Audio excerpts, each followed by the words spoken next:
Bismillahirrahmanirrahim. Assalamu alaikum and good evening, ladies and gentlemen. On behalf of the three organizing partners, the Institute of Bankers Pakistan, the Dawn Media Group, and A.F. Ferguson and Company, it is a pleasure to welcome you to the 5th Pakistan Banking Awards 2020. I am Shaila Naqvi, Manager Publications and Communications at the Institute of Bankers Pakistan, and it is my privilege and pleasure to welcome you to this event and be your host tonight. Before we start the ceremony, I request you to please turn your cell phones to silent mode for your ease and comfort for the rest of the evening. Thank you. So, with your permission, we will now officially commence the 5th Pakistan Banking Awards 2020 ceremony. We will begin by invoking the blessings of Almighty Allah. For this purpose, I would like to invite Mr. Hafiz Muhyiddin to recite a few verses from the Holy Quran.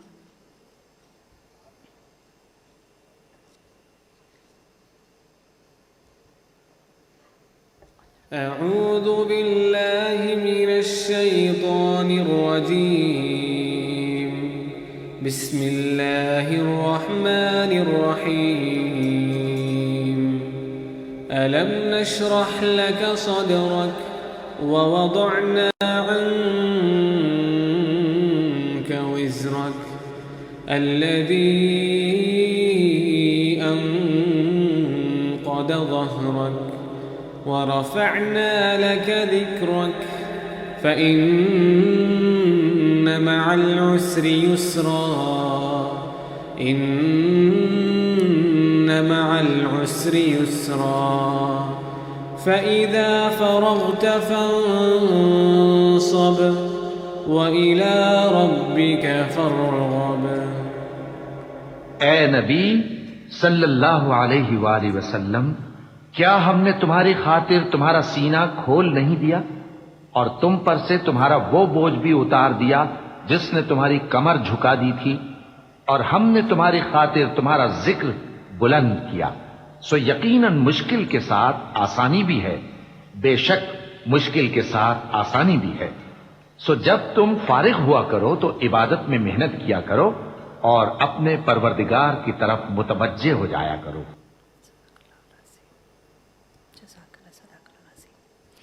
Ladies and gentlemen, you're now requested to please rise from your seats for the national anthem of the Islamic Republic of Pakistan.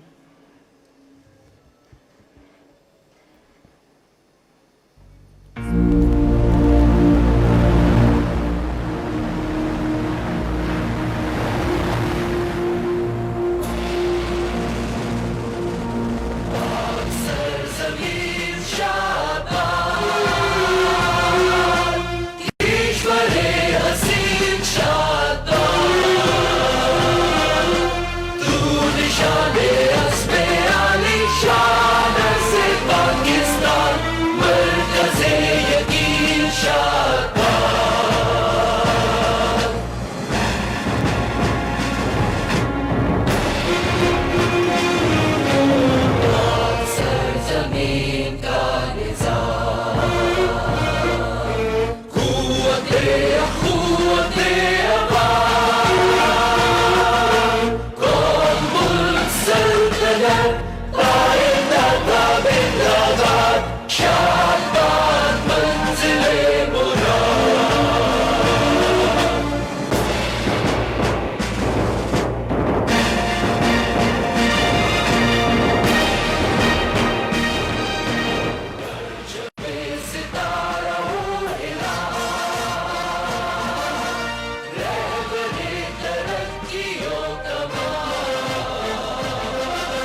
The Pakistan Banking Awards are the definitive benchmark for banking excellence.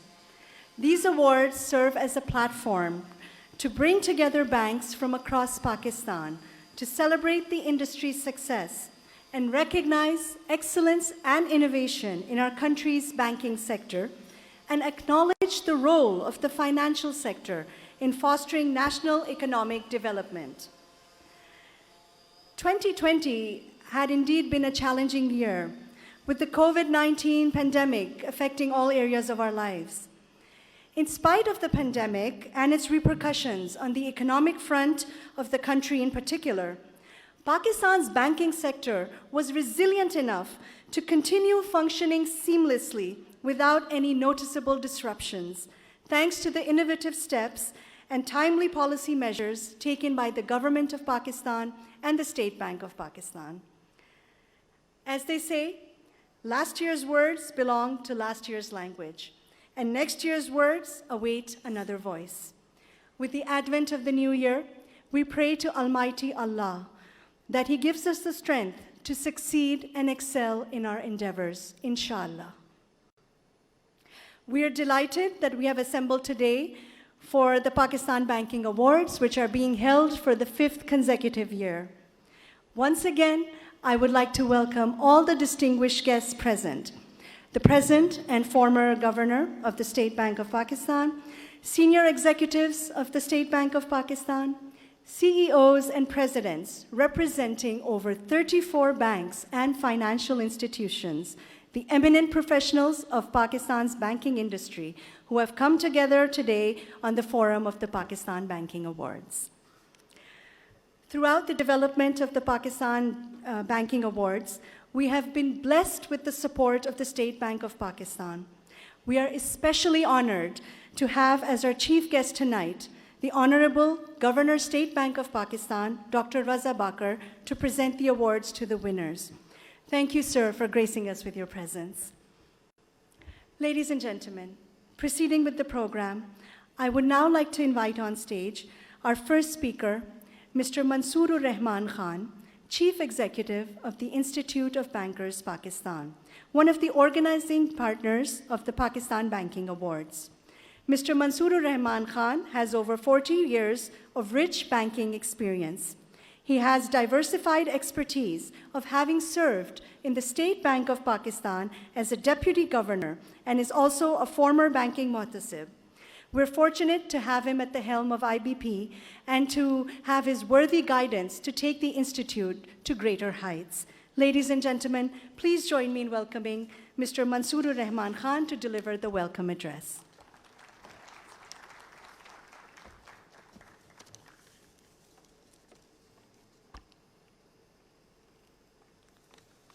Bismillahirrahmanirrahim.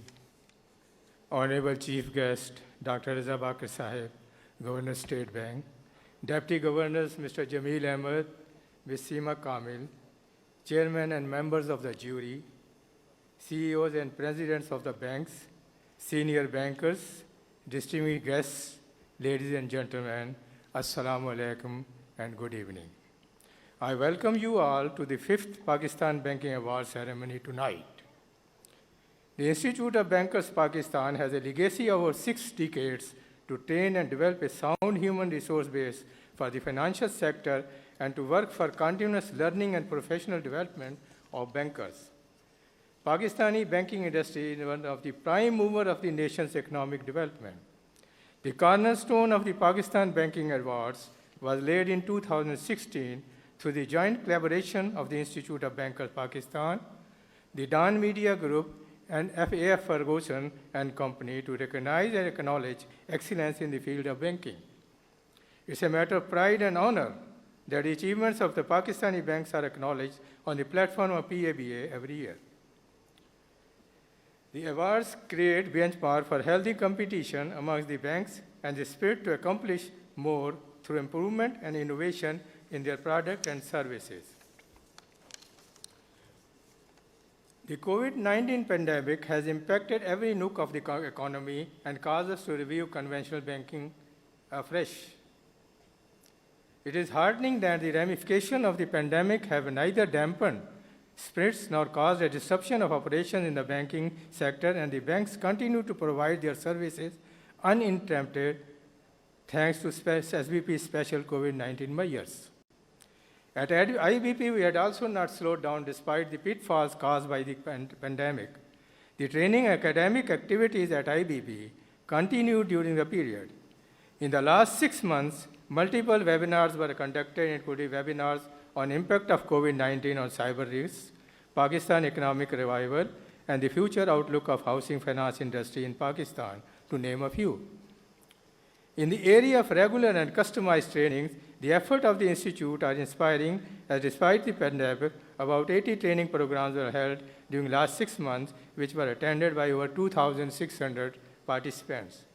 To support the initiative taken by the SBP for developing necessary systems, processes, and market infrastructure for housing and construction, especially low-cost housing finance, IBP, with due guidance from the SBP, had launched 4 certificate courses on housing finance in November 2020.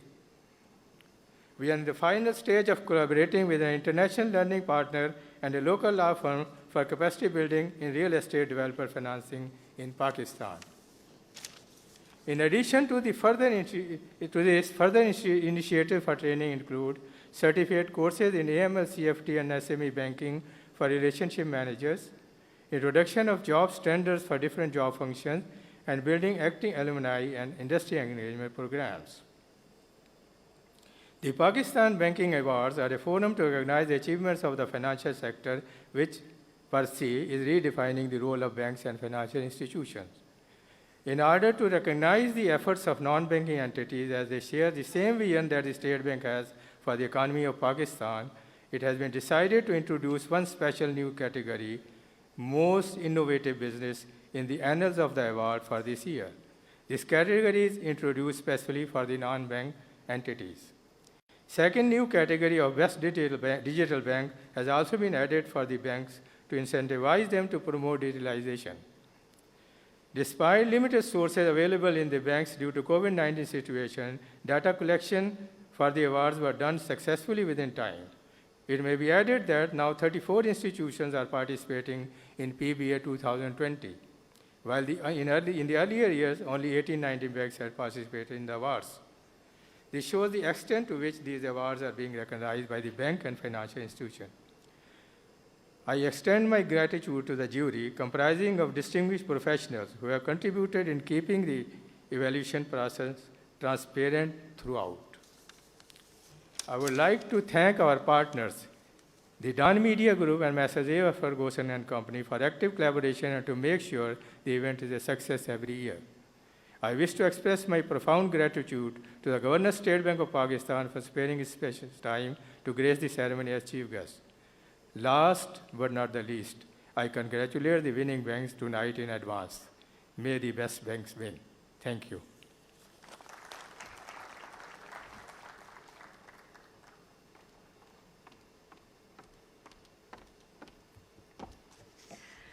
Thank you very much, Mr. Mansoorur Rahman Khan. And sir, as you said, indeed, banking is the prime mover of the economy, which is effectively catering to the emerging needs of the market.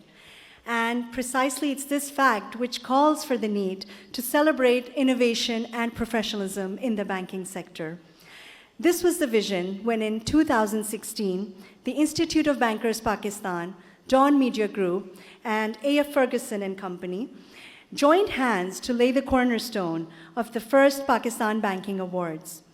As Pakistan's banking industry had enjoyed years of growth and innovation, and all 3 organizing partners felt that it was crucial that impartial and authoritative awards be developed domestically in Pakistan for the Pakistani market to promote excellence and progress in the banking sector.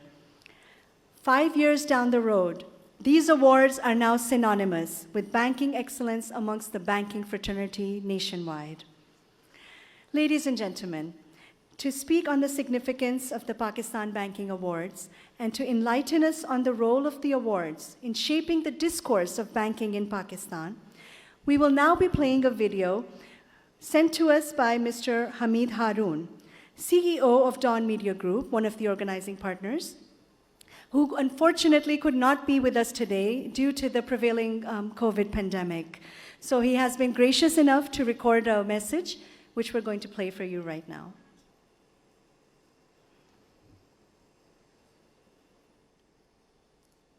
Governor of the State Bank of Pakistan, Mr. Raza Bakir, the chief and members of the jury for the Pakistan Banking Awards, my partners, Institute of Bankers of Pakistan, and our knowledge partner, A.F. Ferguson, and honorable guests from the banking sector and from allied sectors. Allow me to welcome you on behalf of the organizers of this 5th consecutive banking award.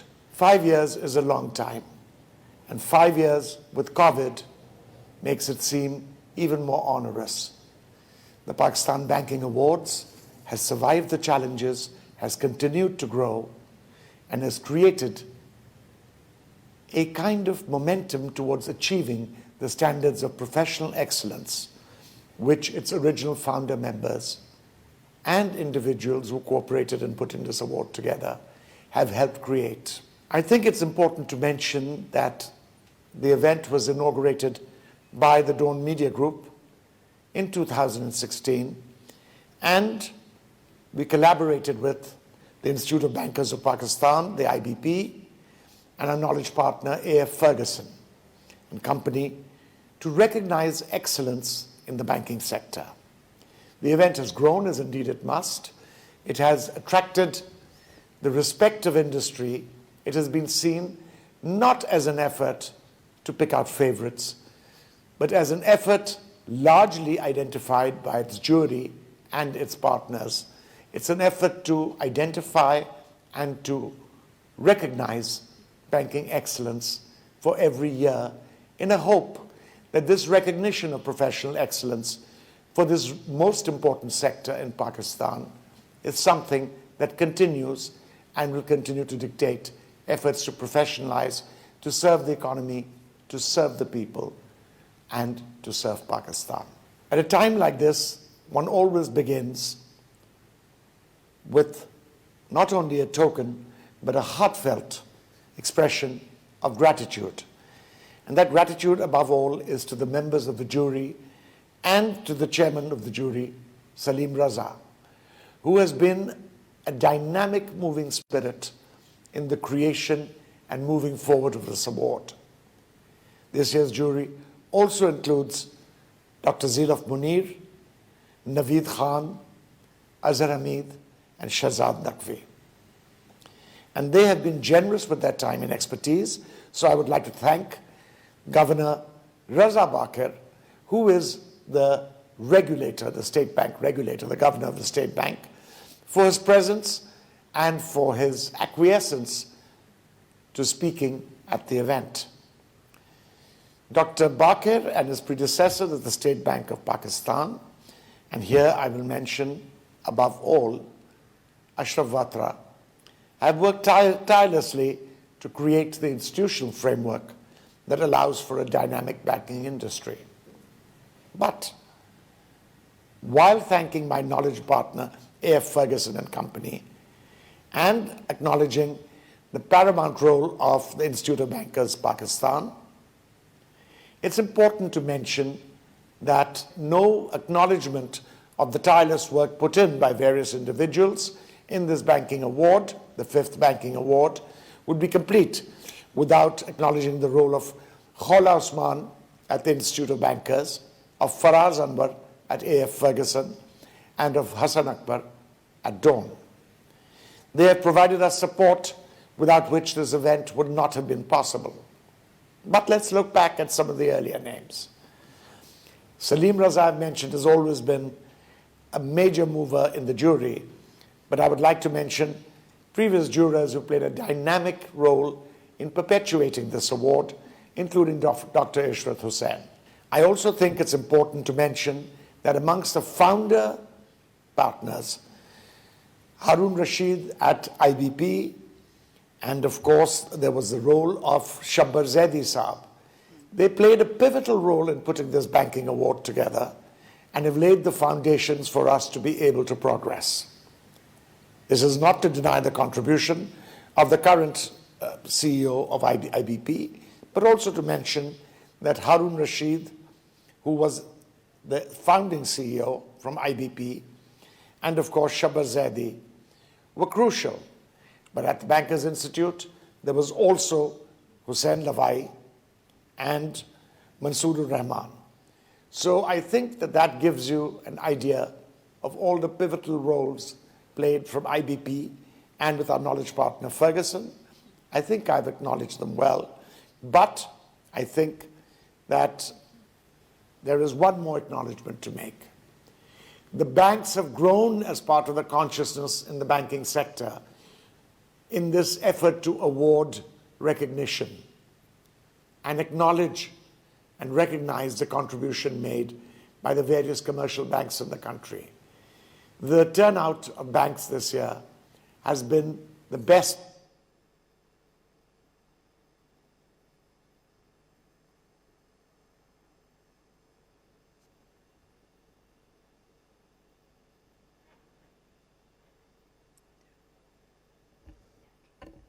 to date.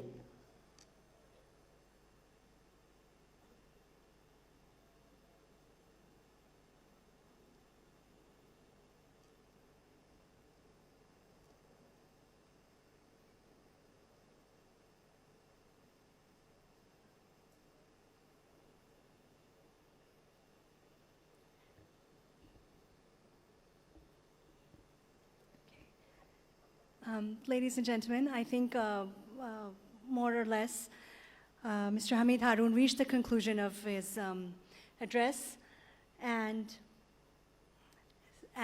we wish to thank him for being kind enough, gracious enough to record this message for us in spite of really making an effort to come, but unfortunately could not do so due to his health issues. We wish to thank him for his message, and obviously the gist of the message is that these awards have been brought together.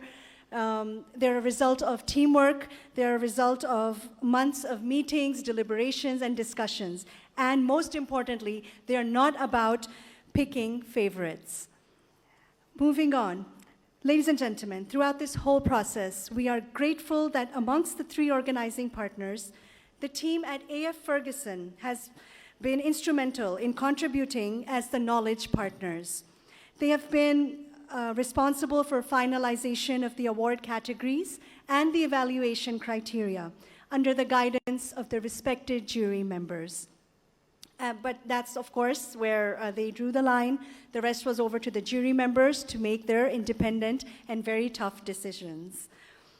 To enlighten us in detail about the various award categories and the evaluation criteria, we have another video message by Mr. Hamid Mia, a senior partner at A.F. Ferguson, who could not join us today due to the prevailing conditions in the city, unfortunately. So we're going to be playing a video message for you.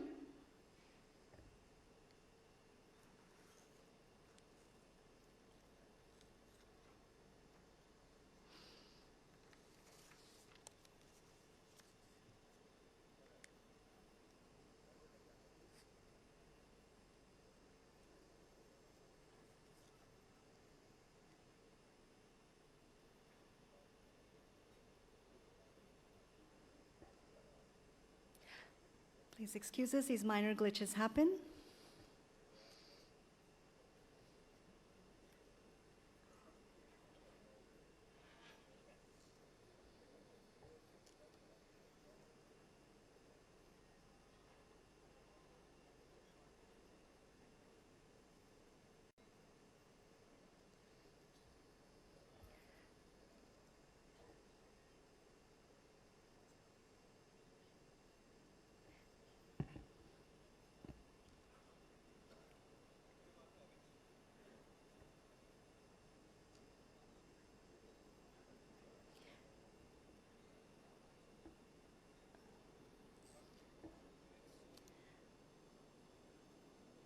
Ladies and gentlemen, what we'll do is we'll play this message afterwards. Once they resolve the issue, we can move on with the program and then come back to Mr. Hamid Mia's message. It goes without saying that all the hard work put in by the event organizers leading up to today would be incomplete without the dedication and passion shown by the distinguished members of the jury for the 2020 Pakistan Banking Awards. Indeed, the members of the jury have had the pivotal role of developing and finalizing the award categories and the evaluation criteria, but most importantly, they were entrusted with the challenging task and responsibility of going through the data provided by the participating banks to decide upon the winners for each category. We extend much gratitude to the jury for rendering their invaluable service and devoting their time and effort in keeping the process transparent and merit-based. In particular, we would like to thank Mr. Salim Raza, who has been very gracious to take charge as the chairman of the jury for the Pakistan Banking Awards 2020. He also served as the chairman of the jury last year in 2019. Mr. Salim Raza is present with us today, and he has requested another honorable member of the jury, Mr. Naveed Khan, former president and CEO, Faisal Bank Limited, to speak on his behalf. May I take this opportunity to invite Mr. Naveed Khan to share his perspectives and experiences on the jury for the Pakistan Banking Awards 2020.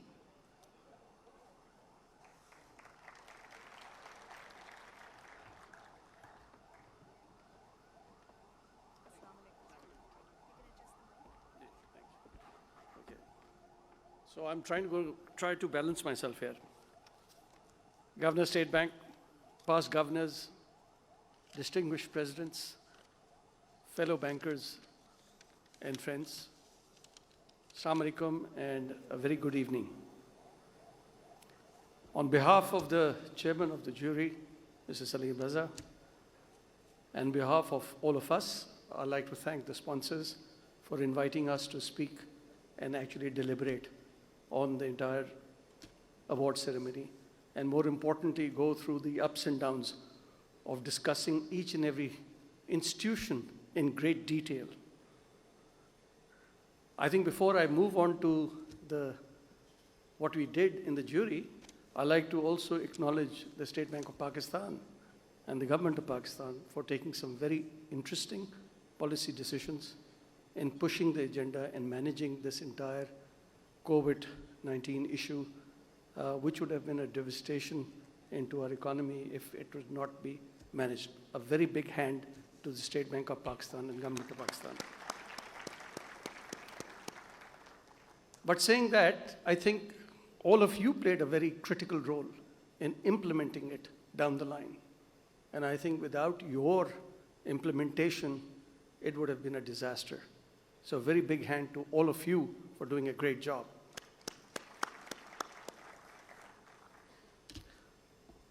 While we were in the jury, and as you know, we had firebrand jurors, we were operating at 100 feet to almost 100,000 feet at any moment in time. And we had to make sure Mr. Raza brought us back onto the real ground reality and said, guys, let's talk realistically. But during the conversation, we sort of deliberated on a lot of areas where we felt that there was room for improvement. We felt there was room for growth.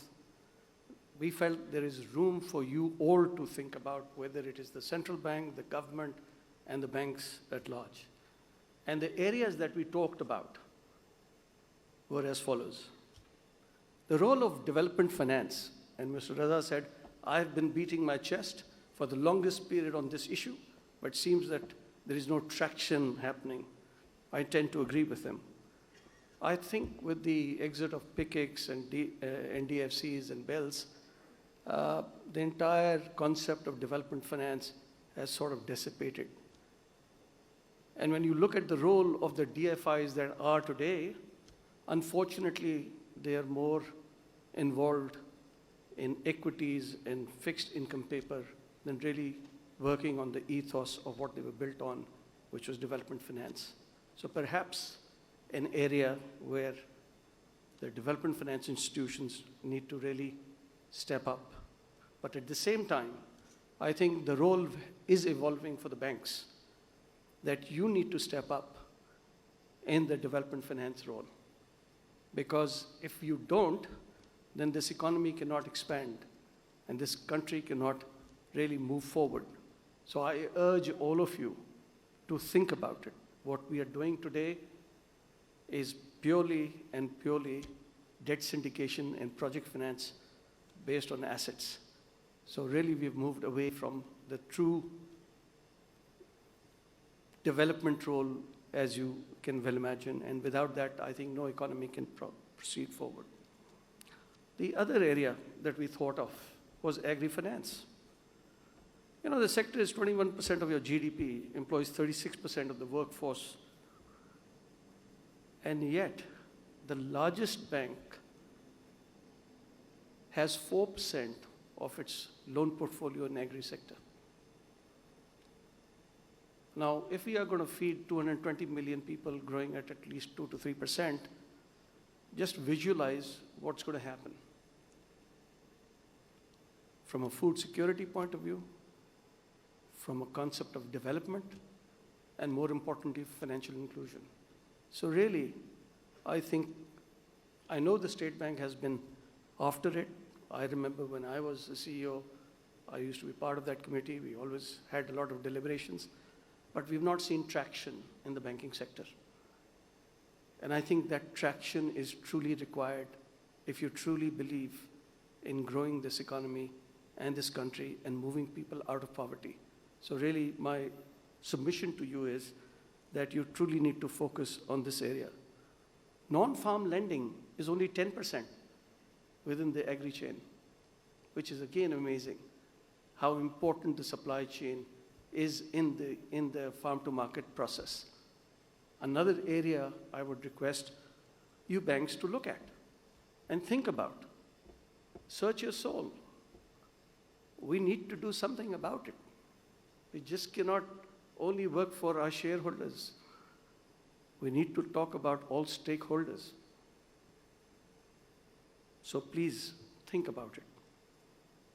The other area that we sort of touched base was SME. SMEs constitute 90% of the enterprises and employs 80% of the workforce, other than non-agri workforce. Similar issue, contribute 40% of the GDP, and yet we have only 9% lending into it. That again tells you that we have a problem. If a growing economy needs SMEs and stabilization of an economy depends on SMEs. Now, I know we've all had those bad experiences of high NPLs, 13%, 14%, but that was done in an era when we didn't have ECIB.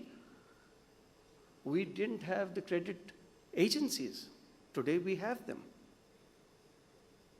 So ladies and gentlemen, I truly believe that you really need to think about it, because without the support to the SMEs, we will not be able to expand our economy and bring sustainability to our economy. And if you look across the globe, SME becomes the backbone for any economy. So really, another area that perhaps you will need to look at and think about. Digitalization, there's a lot of effort and work being done. The State Bank has sort of spearheaded a lot of initiatives in that area, which are brilliant. I think the banks are taking on some interesting initiatives in that. But then, let's be very clear. Digitalization is not only digitalizing your existing process flows. It's about deepening, it's about broadening, and it's about creating market space and markets and connecting markets, new markets.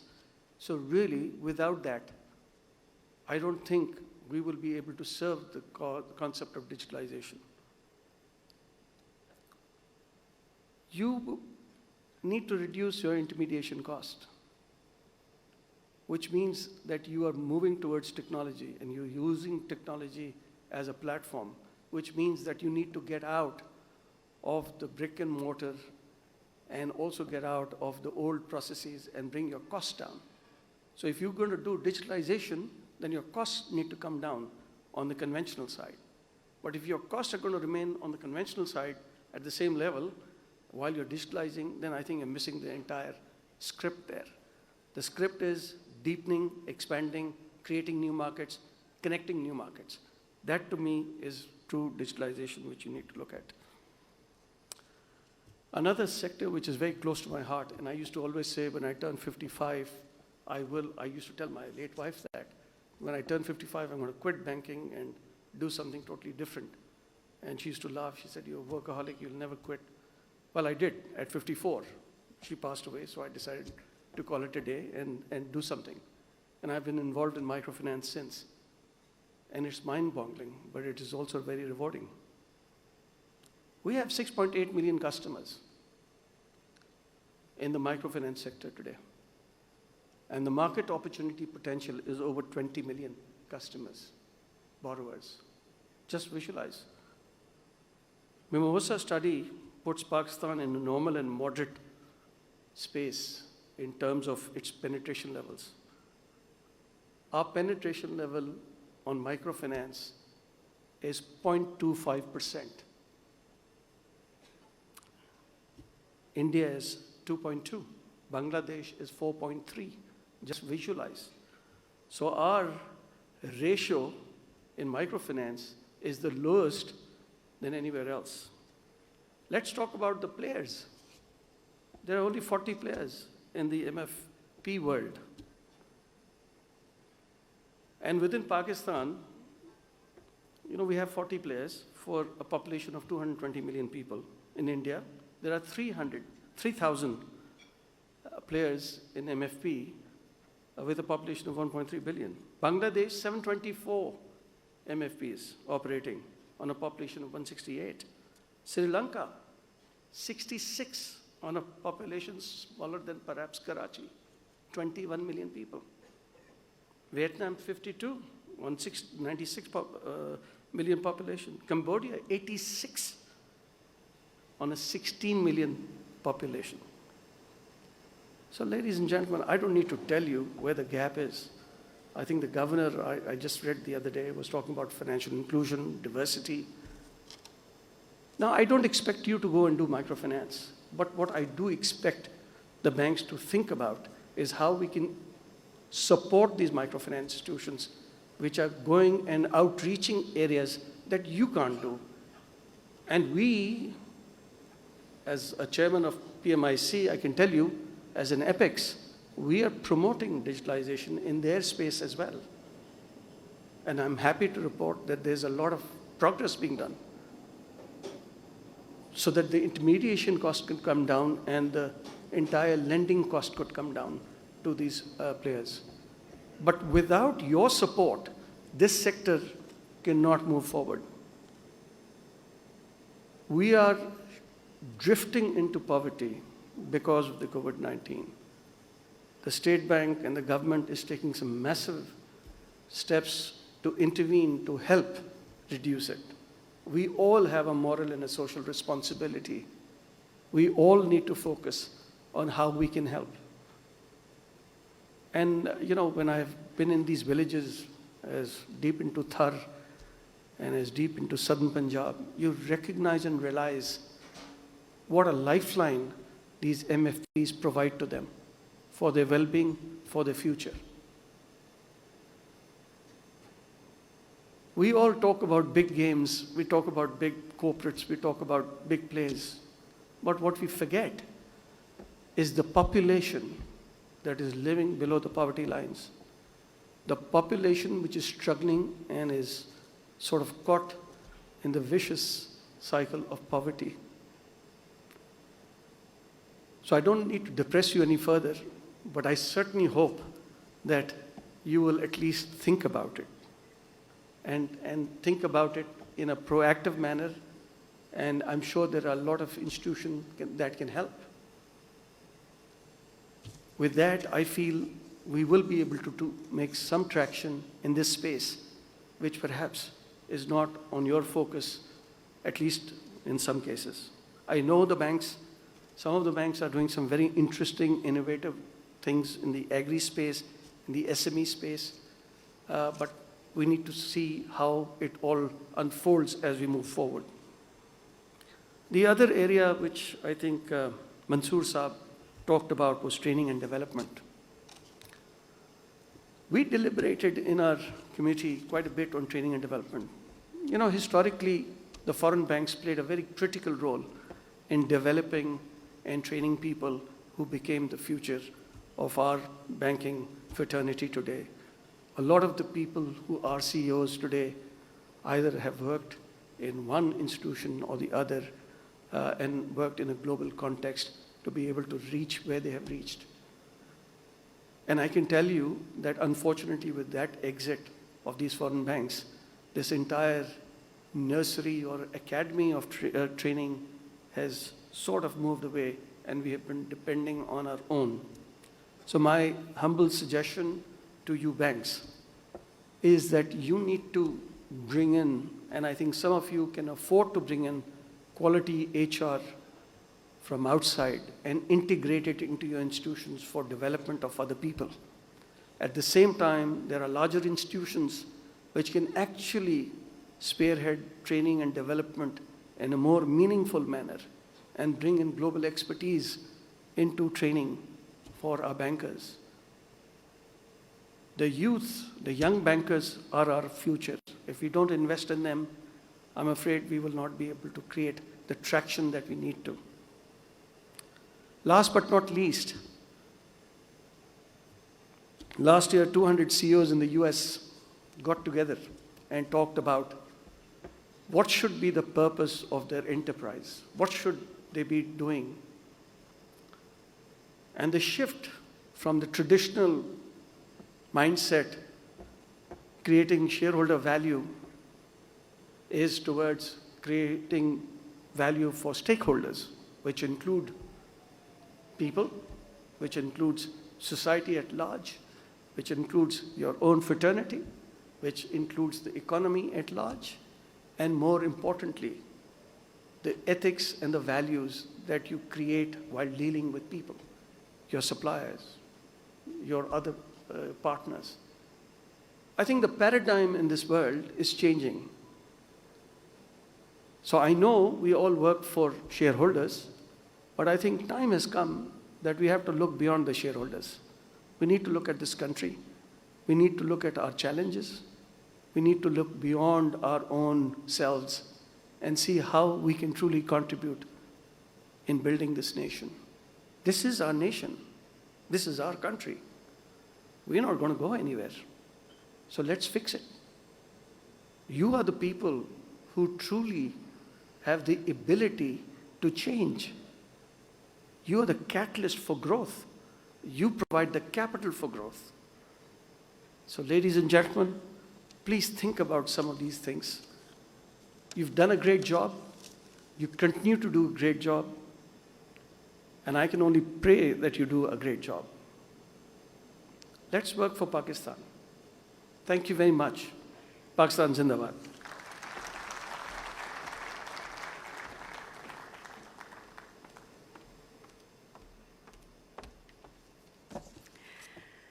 Thank you so much, Mr. Naved Khan, for such a thought-provoking message. Indeed, it's not about reinventing the wheel. It's about creating space with what you have. And the responsibility, the social responsibility that rests on our shoulders, being the proponents of such an important industry. Thank you very much once again. It was a very profound overview. Indeed, it shows how much thought and dedication goes into these awards and deciding categories to make sure that the best performers are brought to the top and they set a benchmark for others to live up to. Thank you so much, sir, once again. And thank you, Salim Raza Sahab, for the hard work that you have put in, you and your team. Much gratitude is due for the jury. Can we please have a big round of applause for the jury members? Ladies and gentlemen, now we're going to return to the message from our organizing partner at AF Ferguson, Mr. Hamid Mia.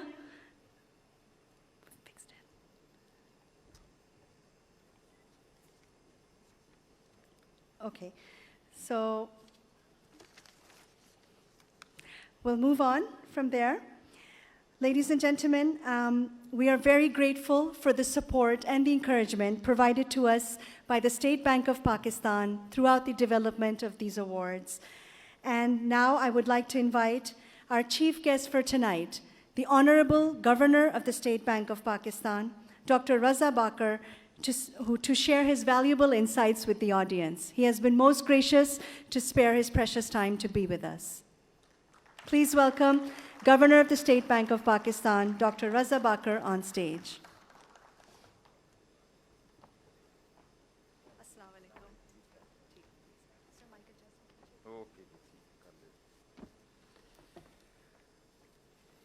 Bismillah ar-Rahman ar-Rahim.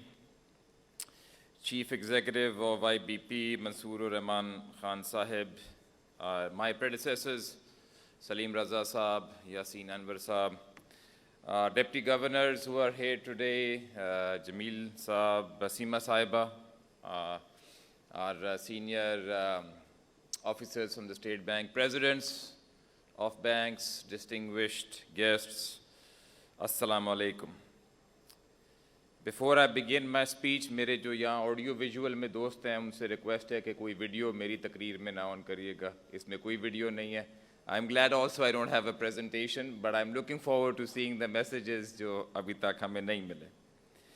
It is my pleasure to speak today at the 5th Pakistan Banking Awards, and I would like to appreciate the efforts first of the Institute of Bankers of Pakistan, the Dawn Media Group, and A.F. Ferguson for hosting this event, and in such unprecedented circumstances. This is a great initiative by the organizers as they are recognizing exceptional performance in the key areas of banking and finance. And incidentally, these particular areas that are being recognized for awards also cover the areas for public policy where the State Bank and the government of Pakistan have been placing a great deal of emphasis on promoting financial innovation, on financial inclusion and financing to priority sectors, and facilitation of investment activities in the country. It is heartening to note that Pakistan Banking Awards are playing their role by encouraging top-tier performance and excellence in these areas. I'd like to congratulate the winners of these awards, and the awards of this year hold particular significance because these are being held in the backdrop of the global pandemic, which has posed unprecedented challenges. It has forced the bankers to go beyond the normal to perform their duties. So emerging as top performers in this challenging situation definitely demands great efforts and resolve on the part of institutions. Now, ladies and gentlemen, as I stand before you here today and I look back at 2020, the year that we have left behind was a difficult year. We lost many colleagues to COVID. In the State Bank, we lost a few colleagues. I'm sure in your respective banks, you have lost colleagues. As a country as a whole, we have lost 10,558 Pakistanis to COVID as of today. Our condolences are with those, and those of you in the audience who may have lost a dear one, my condolences are with you. There are many we know who are suffering from COVID. And there may be some amongst us here today who may have COVID but not even know it. My first message to everybody is to unite and fight against it. We all have a role to play, so let's keep our masks on and let's keep distance from each other. The year we left behind was difficult not only in terms of loss of life, but also in terms of loss of livelihood and economic hardship. As the world economy came to a grinding halt, Businesses suffered. Some businesses were closed. People lost their jobs. Or if they were lucky enough to keep their jobs, many people got their pay reduced. And for the first time in perhaps more than 50 years, our economy as a whole shrank rather than growing. So 2020, in a nutshell, was a year of adversity, both in human terms as well as in economic terms. But it was also a year of opportunity. And it was an opportunity to innovate, to think of new ways of responding to the crisis, to think about policies, new policies that may never have been done before, and to work together to achieve and implement those policies. I believe this is an opportunity that we did not squander. It was an opportunity of working together, first of all, in the different parts of the public sector, between the government and the State Bank, working together to craft an economic response.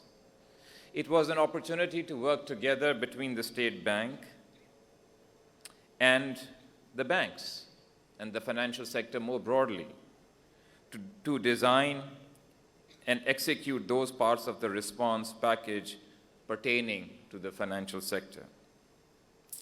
For those of you who worked in the financial sector, to work with us in responding to the crisis, I have a message for you. This includes all those who went to the bank branches and kept them open. This is a message for those in the banks who innovated to reduce the scope for direct human interaction and promote digitization or other ways to meet people's banking needs.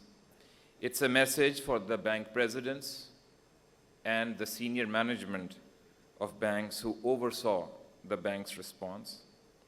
It's a message for those who worked on the Ehsaas emergency cash program and the branchless banking staff.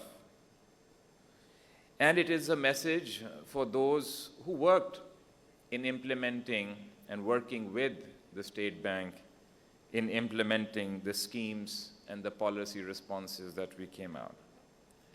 My message to all of you is that you are the silent heroes of this crisis. I thank you for your hard work and rising to this challenge. Now, how did the country embrace this opportunity to innovate in the face of adversity? And I want to share with you a few examples that we may take for granted. And I want to begin with, of course, the public health side, because this whole crisis started from the health side. We crushed the first wave of COVID, and credit goes to all those in the public sector who worked on the public health dimension. Thus today, as we battle the second wave, we have the confidence that we have done it once before. So first and foremost, the credit goes to all of our public officials and others who worked on the public health side and brought the first wave down. Second, on the humanitarian side, the biggest example of innovation is the Ehsaas Emergency Cash Program, a program where banks and branchless banking operations played a key role, and where about 180 billion rupees were disbursed to nearly 15 million beneficiaries. On the economic side, the government, through the Ministry of Finance and other ministries, undertook a lot of measures that provided liquidity to the business sector, accelerating tax refunds, commodity financing are just some of the examples. But the area that I'm most excited about, that I want to talk about in embracing the opportunity to innovate, is the response that was crafted by the State Bank in partnership with the banks of Pakistan. I would not be surprised if the response that was given in the financial sector and eventually therefore to the economy was the largest ever one-year injection of liquidity into the system and in such a short period of time. Now, this was not just reducing interest rates. When COVID first started, everybody was in the business of reducing interest rates. So the response that I'm talking about